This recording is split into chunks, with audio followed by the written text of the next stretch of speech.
للہ رب العالمین وصلی اللہ علی محمد وآلہ الطاہرین ولعنۃ اللہ علی اعدائہم اجمعین الی قیام یوم الدین وقال سبحانہ وتعالی یا ایہا الذین آمنوا کتب علیکم الصیام کما کتب علی الذین من قبلکم لعلکم تتقون۔ موضوع گفتگو روزوں کے کفارے۔ اب تک جو گفتگو کی ترتیب رہی وہ یہ تھی کہ کیا کیا چیزیں روزوں کو باطل کرتی ہیں،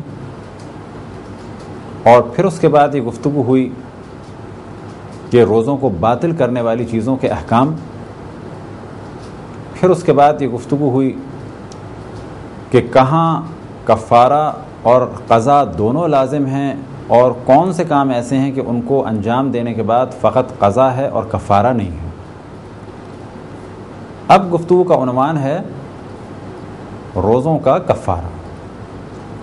اب روزوں کا کفارہ 3 قسم کا ہے، جن میں سے 2 قسم کے کفارے اس وقت انجام دیے جا سکتے ہیں، اور ایک ایسا کفارہ ہے جو فی الحال انجام نہیں دیا جا سکتا۔ وہ کون سا کفارہ کہ جو انجام نہیں دیا جا سکتا؟ وہ ہے ایک غلام کا آزاد کیا جانا۔ پس روزوں کے کفارے در حقیقت 3 اقسام کے ہیں، جن میں سے پہلا ایک غلام کو آزاد کرنا جو اس وقت ممکن نہیں، نمبر 2 60 دن کے روزے رکھنا، اور نمبر 3 60 مسکینوں کو کھانا کھلانا۔ بس اگر کوئی شخص جان بوجھ کے روزہ باطل کرے، یعنی کسی ایسے کام کو انجام دے کہ جس سے روزہ باطل ہوتا ہے اور وہاں پر کفارہ بھی ہے، اسی طریقے سے اگر روزہ نہ رکھے، کیونکہ یہ بھی روزہ نہ رکھنا ایسا ہے جیسے کہ روزے کو باطل کیا، اور روزہ نہ رکھنا کفارے کا سبب ہے۔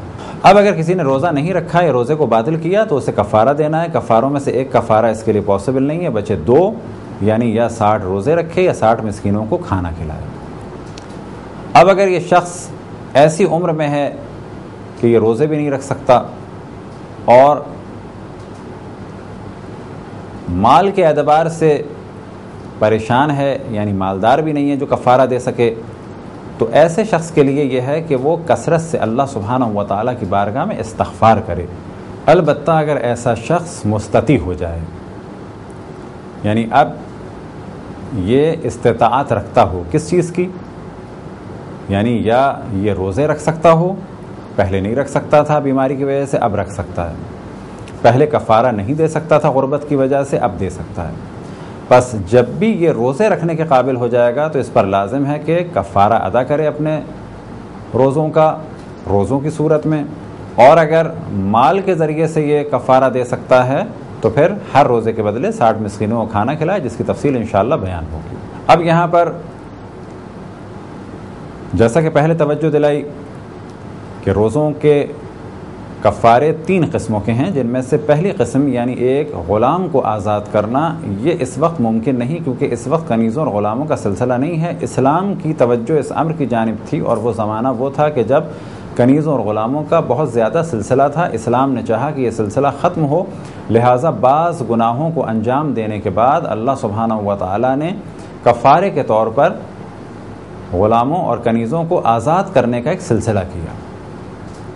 بس پہلا موضوع اور جو پہلی چیز ہے یعنی روزوں کے کفارے کی صورت میں وہ ہے ایک غلام کو آزاد کرنا۔ دوسرا کفارہ یعنی روزوں کے کفارے کی جو دوسری صورت ہو سکتی ہے وہ یہ کہ جس شخص نے روزہ باطل کیا ہے، روزہ نہیں رکھا، وہ 60 روزے رکھے، اور ان روزوں کی ترتیب یہ ہوگی کہ پہلے 31 روزے رکھے اور اس کے بعد 29 روزے رکھے۔ پہلے 31 روزے لگاتار رکھے، اور ان 31 روزوں میں کوئی فاصلہ نہیں آنا چاہیے۔ بعد میں سے اختیار ہے کہ 29 روزے چاہے لگاتار رکھ لے اور چاہے الگ الگ رکھے۔ بس پہلا کام اس کا یہ ہے کہ 31 روزے رکھے لگاتار، اور بعد میں سے اختیار ہے کہ چاہے لگاتار رکھے اور چاہے جدا جدا۔ اب 31 روزوں کے بارے میں توجہ ہو کہ اگر اس نے بیچ میں ایک دن بھی جان بوجھ کے روزہ چھوڑ دیا تو اس کو دوبارہ سے روزے رکھنے پڑیں گے، فرض کریں کسی نے 28 روزوں کے بعد ایک روزہ جان بوجھ کے چھوڑ دیا تو اب اسے دوبارہ ایک کر کے 2 اور 3 کر کے 31 روزے رکھنے پڑیں گے اور پھر 29 رکھنے ہوں گے. جو اس نے 28 رکھے وہ اس کے کاؤنٹ نہیں ہوں گے کفارے کے اعتبار سے. اسی طریقے سے اسے توجہ دینی ہے کہ جب کفارے کے لیے 31 روزے رکھنا شروع کرے تو یہ پہلے سے حساب لگا لے کہ اس دوران کوئی ایسا دن تو نہیں ہے کہ جو پہلے توجہ دلائی کہ جس میں روزہ رکھنا حرام ہو. مثال کے طور پہ کسی نے کفارے کا روزہ رکھنا شروع کیا 1 ذی الحج سے، 9 ذی الحج تک اس کے روزے صحیح ہو گئے، 10ویں ذی الحج کو روزہ رکھنا حرام ہے، یہ 9 روزے اس کے بیکار ہو گئے، یعنی کفارے میں کاؤنٹ نہیں ہوں گے. اب انشاءاللہ اس کو ثواب ضرور ملے گا لیکن کفارے میں کاؤنٹ نہیں ہوں گے.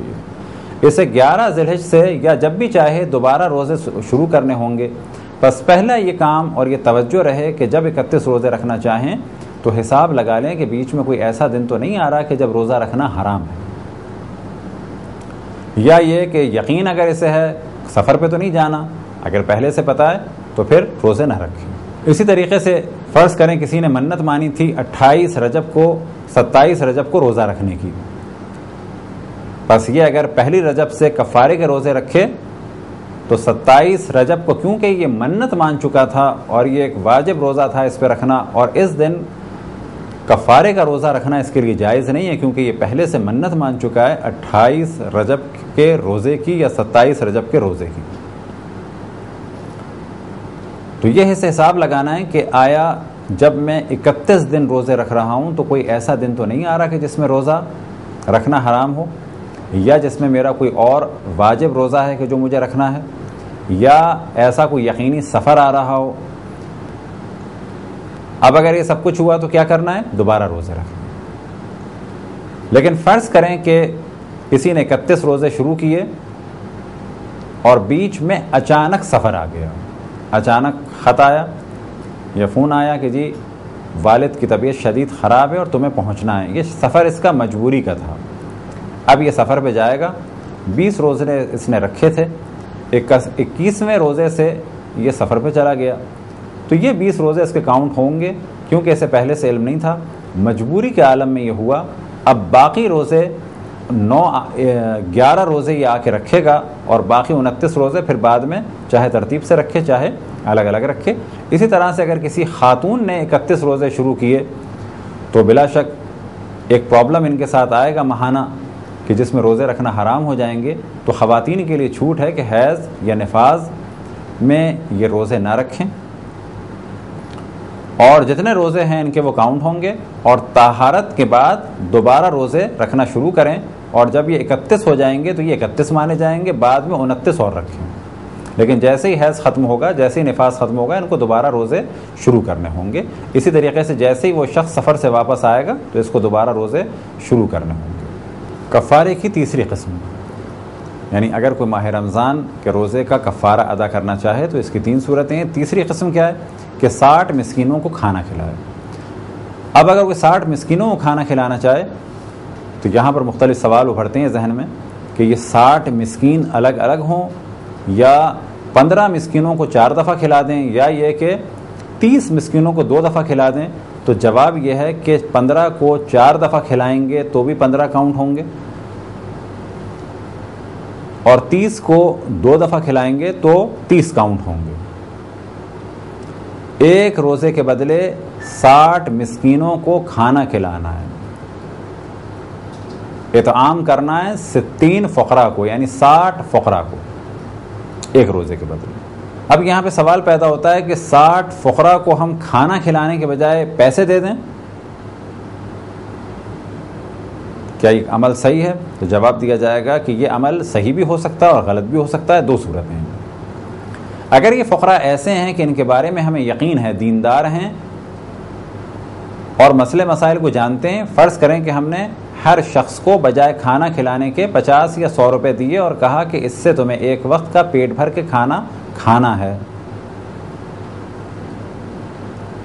البتہ اگر وہ 100 روپے کا کھانا 2 دفعہ بھی کھا لے تو یہ اس کے اپنا اختیار ہے، لیکن ایک دفعہ اس سے پیٹ بھر کے کھانا کھانا ہے، ان پیسوں کو کسی اور جگہ نہیں لگانا ہے. اگر یہ اتنے دیندار ہیں کہ مسئلے مسائل کو جانتے ہیں اور ہمارے کہے پہ عمل کریں گے تو ان کو ہم نے پیسے دے دیے، یہ ہماری جانب سے خرید کے خود کھانا کھا لیں گے، پیسے ہم نے انہیں دیے، ہماری جانب سے خرید کے کھانا کھائیں گے، اور یہ اطعام مانا جائے گا 60 فقراء کا، یعنی 60 فقراء کو کھانا کھلانا یہ چیز مانی جائے گی۔ لیکن اگر ہم نے پیسے دے دیے اور انہوں نے بجائے کھانا کھانے کے کچھ اور کھا لیا تو یہ 60 فقراء کو کھانا کھلانا نہیں مانا جائے گا۔ اس لیے ہم نے کہا کہ پیسہ دینا صحیح بھی ہو سکتا ہے اور پیسہ دینا غلط بھی ہو سکتا ہے۔ دار و مدار یہ ہے کہ کس کو پیسے دے رہے ہیں، آیا وہ دینی مسائل کو جانتا ہے، اتنا دیندار ہے کہ ہمارے کہے پہ عمل کرے، یا وہ عمل نہیں کرے گا۔ فرض کریں کہ ایک شخص کو ہم نے 100 روپے دیے کہ ہماری جانب سے کھانا کھانا، یا یہ کہ 60 افراد کو ہم نے پیسے دیے کہ ہماری جانب سے کھانا کھانا، ان میں سے 20 افراد نے کھانا کھایا، باقی نے 100 روپے خرچ کر دیے کسی اور چیز میں۔ جب ہمیں علم ہوگا کہ ان 60 میں سے 20 نے کھانا کھایا ہے، 40 نے کھانا نہیں کھایا بلکہ کسی اور چیز میں خرچ کر دیے، تو اب ہمیں 40 کو دوبارہ کھلانا ہوگا۔ لہذا احتیاط یہی ہے اور بہتر طریقہ یہی ہے کہ کھانا پکوا کے یا کسی بھی طریقے سے ڈائریکٹ کھانا کھلوایا جائے۔ اب یہ کھانا کتنا ہو اور کس معیار کا ہو، جو بھی چیز کھائی جاتی ہے، اگر پیٹ بھر گیا ان کا، ایک دفعہ پیٹ بھر گیا تو یہ کافی ہے۔ مقدار کتنی ہو؟ مقدار اتنی ہو کہ ان کا پیٹ بھر جائے۔ معیار کیسا ہو کھانے کا؟ کھچڑی بھی ہو سکتی ہے، بریانی بھی ہو سکتی ہے، قورمہ بھی ہو سکتا ہے، پزا بھی ہو سکتا ہے، برگر بھی ہو سکتا ہے۔ اب وہ کھانا آپ خود پکا کے کھلا دیں اور پر ہیڈ 50 روپے یا 30 روپے کا پڑے، چاہے کسی 5 اسٹار ہوٹل میں 60 افراد کو لے جائیں اور ہر فرد کا کھانا جو ہے وہ 1000 روپے کا پڑے، یہ آپ کے اختیار میں۔ آپ پر کفارے کے طور پر لازم ہے کہ آپ 60 غریبوں کو جو مومن ہوں انہیں کھانا کھلائیں پیٹ بھر کے، چاہے پکا کے، چاہے کھچڑی، چاہے روٹی اور انڈا ہو، چاہے روٹی پر کباب ہو، پیٹ بھرنا چاہیے 60 مومن فقراء کا۔ اب اگر کوئی کھانا نہ کھلانا چاہے تو کیا کرے؟ تو پھر وہ ہر فقیر کو بجائے کھانا کھلانے کے ایک مد طعام دے، یعنی ایک مد طعام یعنی ایک مد کھانا دے۔ بعض دفعہ ہم بعض فقہی الفاظ جو استعمال کرتے ہیں اس کا ہدف یہ ہے کہ ان الفاظوں کو مومنین سنیں اور اپنی زبان پر جاری کریں، اور کم سے کم یہ کہ ان الفاظ سے آشنا ہو جائیں۔ مثال کے طور پہ اسی نشست میں جو ہم نے بعض الفاظ استعمال کیے، اطعام سے 3 فقراء کا یعنی 60 فقراء کا، تو اس قسم کے الفاظ سے آشنا ہونا چاہیے تاکہ جب بھی جہاں بھی فقہی محافل میں یا مجالس میں یا درسوں میں یا کتابوں میں ان الفاظ کو دیکھیں یا محافل میں سنیں تو اس وقت کوئی مشکل نہ ہو سمجھنا۔ جب ہم مختلف علوم کی مختلف اصطلاحات کو سمجھ سکتے ہیں، مختلف علوم کے مختلف سخت الفاظ کو سمجھ سکتے ہیں، تو پھر دین کے بارے میں جو مختلف الفاظ ہیں یا خاص ٹرمنالوجیز ہیں ان کو ہم کیوں نہیں سمجھ سکتے؟ اب یہاں پر سوال یہ پیدا ہوتا ہے کہ ایک مد طعام کتنا ہے؟ مد طعام، مد ایک مقدار ہے، بس پہلا مرحلہ یہ آئے گا کہ یہ مد کتنی مقدار ہے، اور طعام یعنی کھانا۔ بس اگر ہم کھانا نہیں کھلا سکتے، اطعام نہیں کر سکتے، اطعام کے معنی کھانا کھلانا، اگر ہم یہ نہیں کر سکتے تو کیا کریں؟ ہر فقیر کو یعنی ہر اس ضرورت مند کو یعنی 60 افراد کو کیا دیں؟ ہر ایک شخص کو ایک مد طعام یعنی ایک مد کھانے کی چیز دیں۔ یہ کھانے کی چیز کیا ہو؟ وہ ہو کہ کسی معاشرے میں کھانے کی اصل چیز مانی جاتی ہے، جیسے کہ گندم یا جو یا چاول، یہ ہم دیں جو اصل کھانے کی چیز مانی جاتی ہے۔ اب یہ مد کتنا ہے؟ یہ مد جو مشہور قول ہے اور عام طور پر مراجع الزام فرماتے ہیں تقریباً سبھی 750 گرام،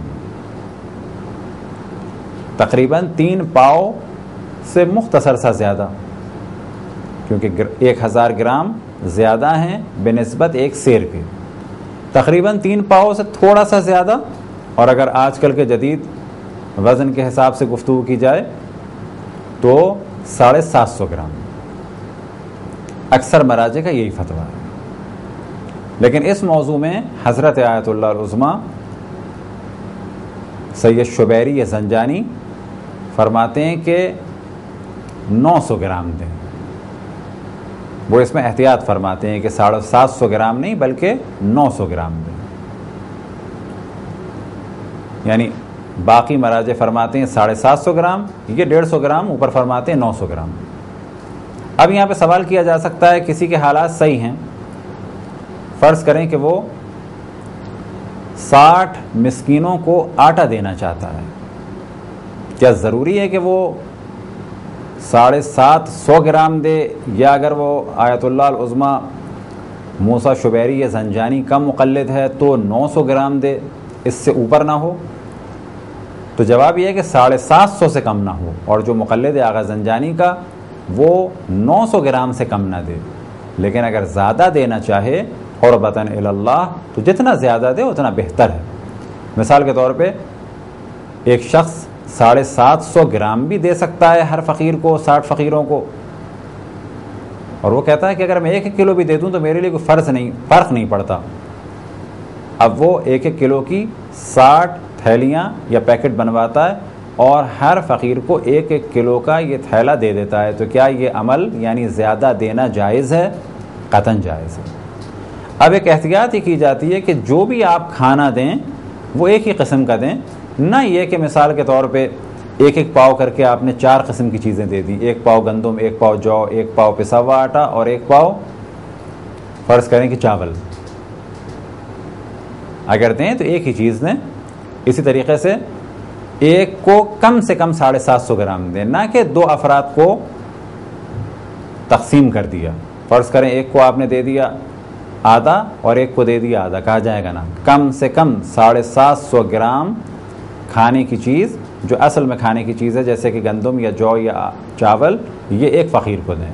اس کو آپس میں 2 جگہ پر تقسیم نہ کریں 2 کے درمیان. اب یہاں پہ ایک سوال ذہن میں آ سکتا ہے کہ اب تک جو ہماری گفتگو تھی وہ تھی کہ اگر کوئی روزہ دار ان مبتلات کو انجام دے کہ جن کا ذکر پہلے ہو چکا، اگر کوئی روزہ دار اپنا روزہ باطل کرے کسی ایسی چیز سے کہ جو اس پر حرام تھی،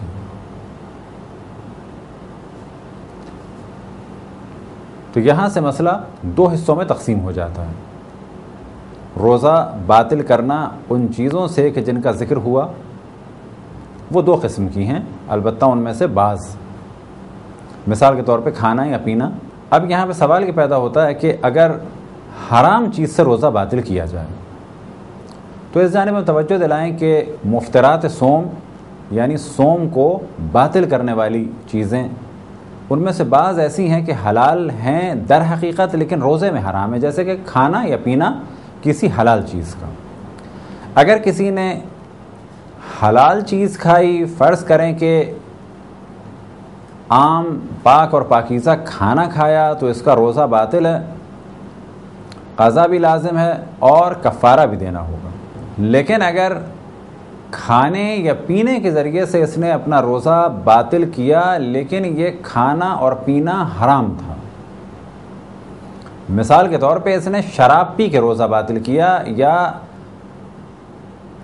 غیر ذبیح گوشت یعنی وہ جانور کہ جیسے شرعی طریقے سے ذبح نہیں کیا گیا اس کا گوشت کھایا، یا سور کا گوشت کھایا، یا کوئی ایسی غذا کھائی کہ جو حلال بھی تھی اور پاک بھی تھی لیکن اس کا کھانا اس کے لیے نقصان دہ تھا. تو جب بھی انسان اپنا روزہ باطل کرے کسی ایسی چیز سے کہ جو حرام ہے در حقیقت، یا یہ کہ حرام ہو گئی ہے، مثال کے طور پر نقصان کی وجہ سے حرام ہو گئی ہے، یا یہ کہ ہے روٹی لیکن وہ نجس ہو گئی ہے، یا ہے پانی لیکن وہ نجس ہو گیا ہے، تو اب اگر کوئی اپنا روزہ باطل کرے حرام چیز کے ذریعے سے، اور حرام کی جانب ہم نے توجہ دلائی کہ یا وہ حرام ہے پہلے سے، یا یہ کہ وہ حرام ہو گئی ہے نجاست کی وجہ سے یا نقصان کی وجہ سے وہ کھانے کی چیز، اس کا کفارہ کیا ہوگا؟ تو اکثر مراجع الزام یہ فرماتے ہیں کہ اس کا کفارہ جمع ہے، یعنی اسے تینوں کفارے ادا کرنے ہوں گے۔ اب 3 کفاروں میں سے ایک کفارے کی جانب یعنی ایک غلام کا آزاد کیا جانا کہ جو اس وقت ممکن نہیں، باقی بچتے ہیں 2۔ بس اصل مسئلہ کیا ہوگا؟ اگر کوئی حرام چیز کے ذریعے سے اپنا روزہ باطل کرے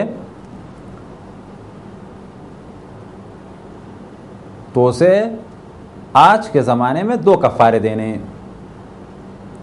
60 روزے بھی رکھنے اور 60 مسکینوں کو کھانا بھی کھلانا ہے۔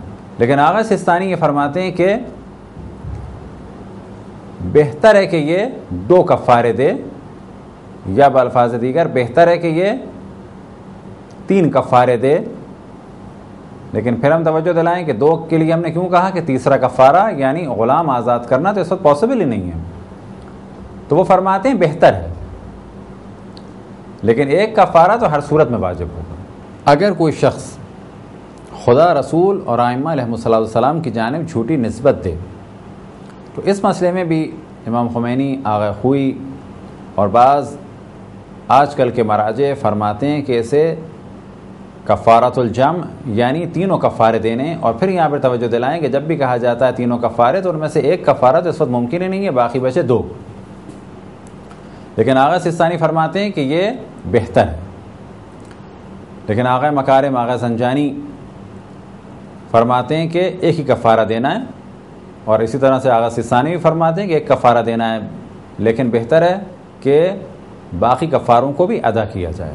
اگر روزہ دار ماہ رمضان میں کسی حلال چیز کے ذریعے سے اپنا روزہ باطل کرے تو جب بھی کہا جائے حلال چیز کے ذریعے سے روزہ باطل کرے تو اس جانب توجہ رہے کہ اسے قضا بھی دینی ہے اور کفارہ بھی دینا ہے۔ اس وقت ہماری گفتگو یہ ہے کہ اگر حلال کے بجائے کسی حرام کے ذریعے سے وہ روزہ باطل کرے تو اس کا کیا حکم ہے؟ تو ہم نے عرض کی کہ کفارۃ الجمع یعنی اسے تینوں کفارے دینے ہوں گے، البتہ آغا سستانی فرماتے ہیں کہ مستحب ہے۔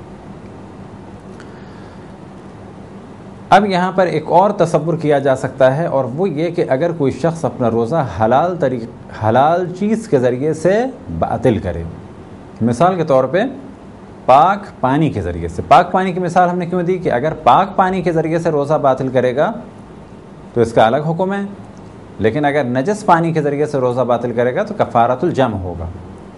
اب یہاں پر گفتگو یہ ہے کہ اگر کوئی اپنا روزہ باطل کرتا ہے کسی ایسی چیز سے کہ جو بلا شک روزہ دار کے لیے حرام ہے لیکن در حقیقت وہ حلال ہے، جیسے کہ پاک پانی، بس اگر کوئی شخص اپنا روزہ پاک پانی یا پاک کھانے کے ذریعے سے باطل کرے اور بعد میں کوئی حرام کام انجام دے تو کیا اس پر کفارۃ الجمع ہوگا؟ یہ سوال کیوں ذہن میں آ سکتا ہے؟ یہ سوال اس لیے ذہن میں آ سکتا ہے کہ اس نے اپنا روزہ باطل کیا لیکن ماہ رمضان کے دن کی خود ایک حرمت اور احترام ہے،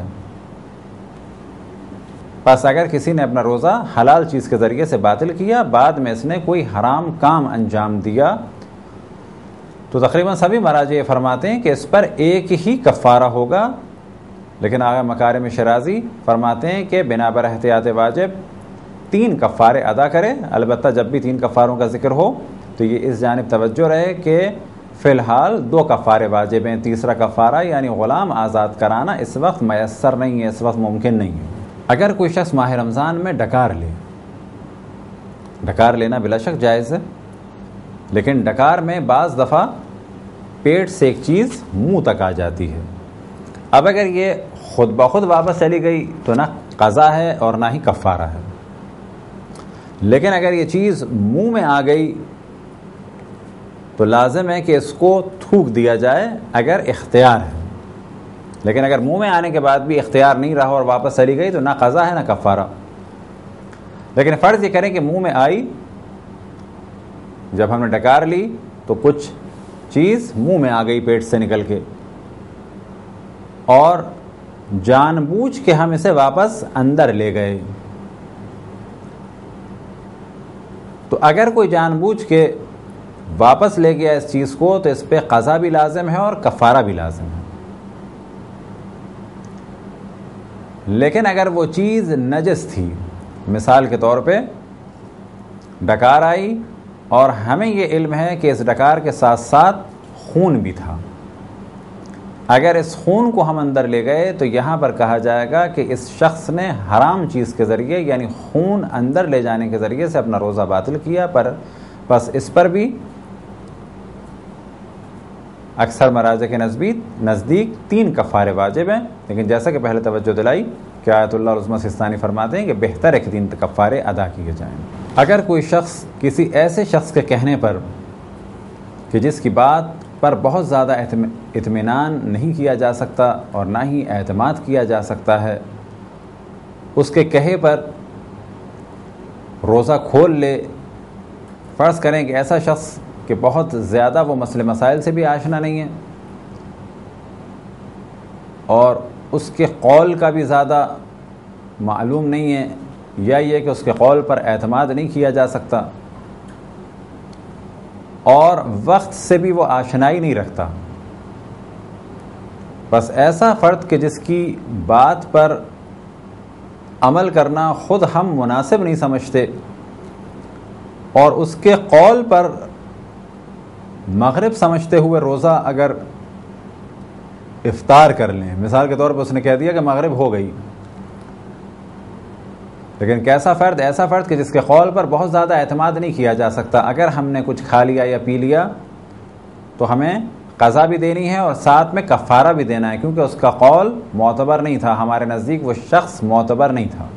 لیکن اگر وہ شخص عادل تھا اور وقت کا بھی آشنا ہے اور اس کی بات میں بھی وزن ہے اور ہمیں یہ معلوم ہے کہ اسے کسی قسم کی کوئی ضرورت نہیں، نہ کوئی خوف ہے کہ جو ہمیں مس گائیڈ کرے، وہ وقت سے بھی آشنا ہے، مسئلے مسائل سے بھی آشنا ہے اور عادل بھی ہے، اگر اس کے کہنے پر ہم نے افطار کر لیا اور بعد میں یہ پتہ چلا کہ اس وقت مغرب نہیں ہوئی تھی، تو یہاں پر فقط قضا ضروری ہے لیکن کفارہ ضروری نہیں ہے۔ وہ کس وجہ سے کہ ہم نے اس کے کہے پر یقین کر لیا، کیونکہ اصل میں یقین خود ہمیں ہونا چاہیے اور ہمیں تحقیق کرنی چاہیے۔ اگر کوئی شخص ماہ رمضان میں اپنا روزہ باطل کر لے اور باطل کرنے کے بعد وہ مسافرت کرے تو کیا اس پہ سے کفارہ ساقط ہو جائے گا؟ تو جواب یہ ہے کیونکہ اس نے پہلے روزہ باطل کیا ہے اور بعد میں وہ کام کیا ہے کہ جس کے ذریعے سے روزہ اس پہ سے ساقط ہو جاتا ہے، یعنی مسافرت، تو ایسے شخص پر کفارہ اپنی جگہ پر باقی ہے، کیونکہ جب اس نے یہ کام کیا یعنی روزے کو باطل کیا یا کوئی ایسا کام کیا کہ جس سے روزہ باطل ہو جاتا ہے، در حقیقت اس پہ اس وقت روزہ واجب تھا۔ اب یہاں پر جانب توجہ دلائیں کہ فرض کریں شخص کا روزہ ہے، اگر یہ سفر پہ نکل جائے تو جیسے ہی شہر کی حدود سے باہر نکلے گا، حد ترخص سے پہنچے گا تو اس کا روزہ ختم ہو جائے گا، اس کے لیے کھانا پینا جائز ہو جائے گا۔ لیکن اس نے کھانا پینا کب کیا؟ اس شخص نے کہ ابھی یہ شہر میں تھا، پہلے اس نے کھا لیا پی لیا، روزے کو باطل کر لیا، اب اگر سفر کرتا ہے تو اس کا کفارہ اس پر باقی ہے، جس طریقے سے عام لوگوں پر باقی ہوتا ہے، سفر کرنے سے اس کا کفارہ معاف نہیں ہو سکتا۔ اگر کوئی خاتون اپنا روزہ باطل کر لیں اور بعد میں انہیں جو ماہانہ نجاست کے مسائل ہوتے ہیں پیش آئیں تو ایسی صورت میں ان پہ کفارہ نہیں ہے۔ یہ فتویٰ تو ہے امام خمینی کا، لیکن آقا خوئی فرماتے ہیں کہ بنا بر احتیاط واجب کفارہ دے، اور آغا سستانی یہ فرماتے ہیں کہ بہتر ہے کفارہ دے۔ اسی طرح سے اکثر مراجع کا فتویٰ یہی ہے کہ کفارہ دینا اس پر لازم نہیں ہے۔ البتہ پھر جانب توجہ دلائیں کہ بہت ساری جگہیں ایسی ہیں کہ جہاں پر فتوے الگ ہیں، لہذا بعد میں ہم سے سوال بھی آپ لوگ کر سکتے ہیں۔ اسی طریقے سے خود توضیح المسائل میں بھی دیکھیں کہ کہیں ایسا تو نہیں کہ یہاں پر جن کے آپ مقلد ہیں ان کا فتویٰ مختلف ہے۔ البتہ جو مشہور مراجع الزام کی جن کی عالمیت کی شہرت ہے، ان کے مسائل کو ہم تدریجاً بیان کرتے رہتے ہیں اور کوشش کرتے ہیں کہ عام طور پر احتیاط کے مطابق مسائل کو بیان کیا جائے، لیکن جہاں پر ضروری ہے کہ الگ الگ مسئلے بھی بیان کیے جائیں یا یہ کہ احتیاط مشکل ہے یا ممکن نہیں، تو وہاں پر فتوے الگ الگ بھی بیان کر دیتے ہیں۔ اگر کسی شخص کو یقین ہو کہ آج اول رمضان ہے اور اس کے بعد بھی وہ اپنا روزہ باطل کرے، لیکن بعد میں اس کو پتہ چلے کہ آج اول رمضان نہیں بلکہ آخر شعبان تھی، تو ایسے شخص پر بھی کفارہ واجب نہیں ہے۔ البتہ یہ ذہن میں رہے کہ اس قسم کے جتنے بھی مسائل بیان ہوئے کہ انسان نے روزہ توڑنے کے لیے کوئی کام انجام دیا اور بعد میں پتہ چلا کہ آج ماہ رمضان کا روزہ نہیں تھا. تو اس قسم کی جتنی بھی جگہیں تو یہاں پر گفتگو یہ ہو رہی ہے کہ اس پر کفارہ نہیں ہے. لیکن یہ ذہن میں رہے کہ اس موضوع کو کہا جاتا ہے تجری، یعنی انسان فرض کریں کوئی ایسا کام کرے کہ جو اس کے مطابق حرام تھا، جیسے کہ اس مسئلے میں بیان ہوا. اسے یقین تھا کہ آج اول رمضان ہے اور آج میں روزے سے ہوں، اور پھر اپنا روزہ باطل کر دے، اور باطل کرنے کے بعد اسے پتہ چلے کہ آج اول رمضان نہیں بلکہ آخر شعبان تھی. گو کہ اس پہ کفارہ واجب نہیں ہے، لیکن یہ عمل خود جائز نہیں ہے. وجہ کیا ہے کہ اس نے در حقیقت گناہ کا ارادہ کیا. کفارہ نہ ہونا الگ چیز ہے، لیکن یہ عمل جائز نہیں ہے. کہا جائے گا شخص نے حرام کیا. گو کہ اتفاق سے آج اول رمضان نہیں تھی، لیکن اس نے روزہ اپنا باطل کیا ہے اللہ کی مخالفت کرتے ہوئے رمضان کا دن جاننے کے باوجود. اب یہ اور بات ہے کہ آج اول رمضان نہیں تھی، بعد میں پتہ چلا کہ آج آخر شعبان تھی، لیکن یہ تجری ہے، اللہ سبحانہ و تعالیٰ کی مخالفت اس نے کی. اب یہ اور بات ہے کہ مخالفت ہوئی نہیں. اسی طریقے سے اگر کوئی شخص آخر رمضان اور شوال کے بارے میں شک میں ہو اور پھر اپنا روزہ باطل کر دے، تو ایسا شخص بھی قطعاً احتیاط نہیں کر رہا. اسے آج روزہ رکھنا چاہیے تھا. گو کہ شک میں تھا، لیکن اسے رمضان کی نیت سے روزہ رکھنا چاہیے تھا. اگر بعد میں یقین ہو جاتا کہ عید ہے تو اس کا روزہ خود بخود ختم ہو جاتا، اور اگر اسے یقین نہ ہوتا تو پھر آج کا روزہ 30واں روزہ مانا جاتا اور اس کا روزہ بالکل صحیح ہوتا. لیکن اس نے اس شک کے باوجود اپنا اگر روزہ باطل کیا تو اس پر کفارہ نہیں ہے، لیکن یہ عمل قطعاً مناسب نہیں ایک مومن کے لیے. اب تک تو ہماری گفتگو تھی ماہ رمضان کے روزے کے بارے میں کہ اگر کوئی اسے باطل کرے تو کیا کفارہ ہوگا. اب یہ سوال پیدا ہوتا ہے کہ ماہ رمضان کا روزہ تو نہیں ہے، لیکن ایک واجب معین روزہ ہے. واجب معین روزے کے بارے میں پہلے بھی ہم نے توجہ دلائی. فرض کریں کہ آپ نے منت مانی کہ میں اگر میرا یہ کام ہو گیا تو میں ایک دن روزہ رکھوں گا، تو یہ واجب ہے لیکن معین نہیں ہے، کبھی بھی آپ رکھ لیں. لیکن اگر آپ نے منت مانی کہ اگر میرا یہ کام ہو گیا تو میں اس سال 27 رجب یعنی روز بعثت رسول اللہ صلی اللہ علیہ وآلہ وسلم کے دن روزہ رکھوں گا، تو یہ روزہ ہو جائے گا واجب معین، یعنی آپ نے اس کی تاریخ بھی معین کی ہوئی ہے.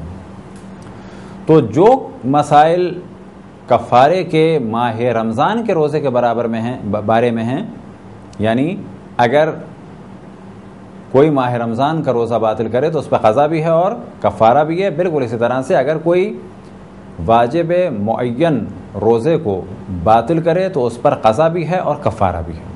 اب یہاں پہ سوال پیدا ہوتا ہے کہ اگر کوئی شخص ماہ رمضان کا قضا روزہ رکھے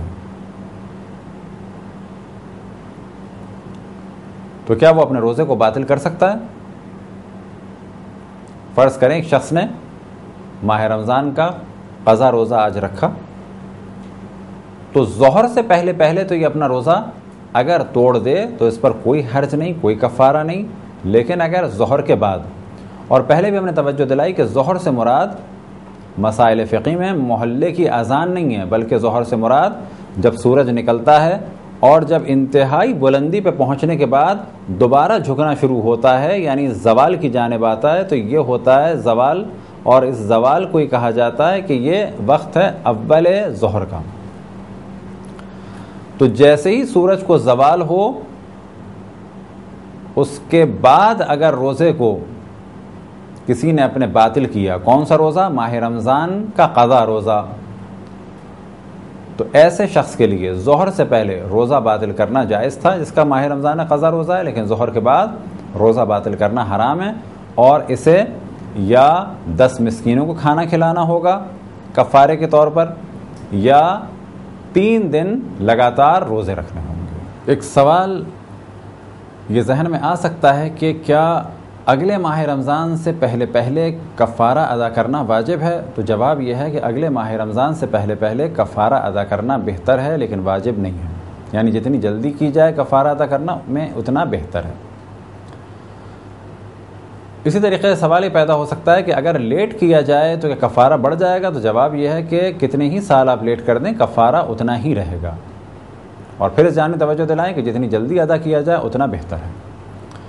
کفارے کے بارے میں پہلے بھی توجہ دلائی کہ اگر کوئی 60 مسکینوں کو کھانا کھلا کے کفارہ ادا کرنا چاہے تو اس پر لازم ہے کہ 60 مسکینوں کو الگ الگ پیٹ بھر کے کھانا کھلائے، چاہے وہ مہنگا ہو چاہے وہ سستا ہو۔ ایک آدمی اگر 4 افراد کے برابر کھاتا ہے تو وہ 4 افراد کے برابر کھانے والا ایک ہی مانا جائے گا، کیونکہ ہمیں 60 افراد کو پیٹ بھر کے کھانا دینا ہے۔ پیسے نہیں دے سکتے، صرف اس صورت میں دے سکتے ہیں کہ جب ہمیں یقین ہو کہ یہ ہمارے پیسوں سے ہماری جانب سے کھانا لے کے کھائیں گے یا کھلائیں گے۔ ایک شخص کو اگر ہم کھانے کے بدلے کچھ دینا چاہیں تو وہ 750 گرام کم سے کم آٹا یا گندم یا جو یا چاول یا کوئی بھی کھانے کی چیز اس کو دی جائے گی، اور 750 گرام سے کم بھی نہ دی جائے۔ البتہ زیادہ آپ دینا چاہیں تو دے دیں، لیکن ہاں ایک فرد کو 750 اور 750 2 دفعہ دے دیے جائیں اور کہا جائے کہ یہ ہم نے 2 افراد کو دے دیے، 2 نہیں مانے جائیں گے۔ بے شک آپ 750 گرام کے بجائے 7.5 کلو ایک آدمی کو دے دیں، ایک ہی مانا جائے گا۔ ہاں یہ ہو سکتا ہے کہ ایک آدمی کو آپ نے دیا اور یہ اپنے گھر والوں کو کھلائے، تو یہ آپ کر سکتے ہیں کہ ایک آدمی کے 9 گھر والے تھے، آپ نے اس کا حصہ بھی اسے دے دیا اور باقی 9 افراد کا بھی حصہ اسے دے دیا، حتیٰ دودھ پیتے ہوئے بچے کا بھی حصہ اس کو دے سکتے ہیں، اور اس طریقے سے یہ 10 ہو جائیں گے۔ تو یہ تھے مختصر سے مسائل کفارے کے بارے میں۔ انشاءاللہ اگلا جو موضوع ہوگا وہ یہی موضوع ہے، لیکن اس کا تعلق ہے شادی شدہ افراد سے۔ خداوند تبارک و تعالیٰ سے دعا ہے کہ بحق محمد و آل محمد ہمیں اپنے رسول اپنی حجتوں خصوصاً امام زمان علیہ السلام کی معرفت اور اطاعت کی توفیق عطا فرمائے۔ وصلی اللہ علی محمد و آلہ الطاہرین۔